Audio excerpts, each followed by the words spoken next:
สบายดีทุกคนนะวันนี้เป็นคลิปนะจะพาทุกคนเนี่ยมากินแจ่วบักนาวแบบสดๆเลยนะแบบว่ามันกระสมบักนาวกระซิบมีบักนาวบักน้ำเนาะเบิ่งดูมาเบิ่งมาเห็นด้วยนี่บักนาวก็คือบักน้ำเนาะเพราะสิกินมื้อนี้แบบว่ากินแบบน้ำลายแตกเลยนะมื้อนี้ก็สิกินให้เบิ่งเนาะมาลงมือเนาะตอนนี้กินบักขามกันเนาะบักขามพาสิกินบักขามก่อนแจ่วเราไม่ใช่สมทำได้นะมาลุ้นน้ำกันเลย กินมะขามกันเนาะ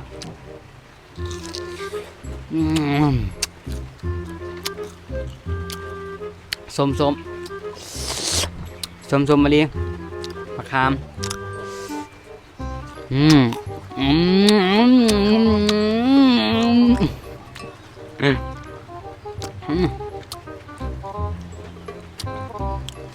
ขั้นตอนต่อไปบักนาวว่ามันจะสุ่มอะไรอีกเดี๋ยวมากินน้ำกันมาในเอาก่อน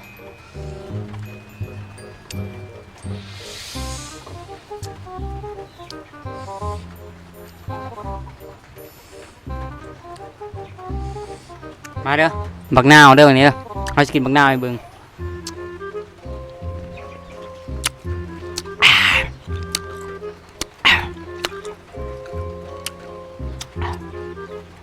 โคตรจมครับปังสมมาเรียนรอเว้ยกี่แตกประจำมือแรกนี่มาค้ามต่อฮะมาค้ามนี่เนาะมาค้ามอีกเดี๋ยวมาค้ามเลย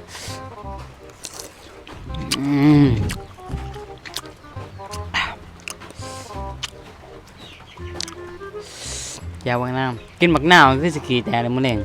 กินมะขามดีกว่า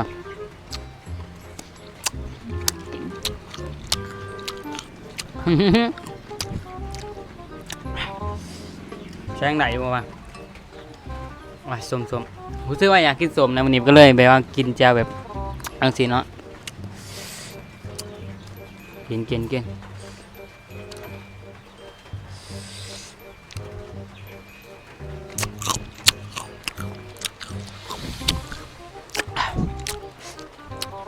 นาว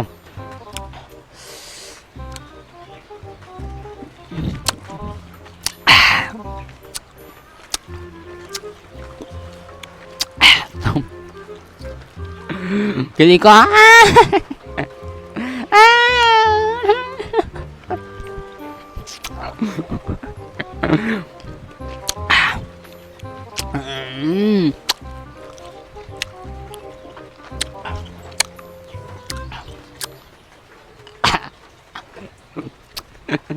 สมมาลีเว้ย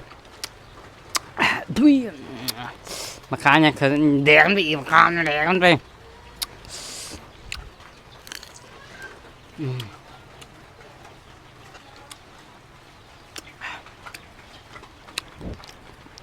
รู้สึกว่า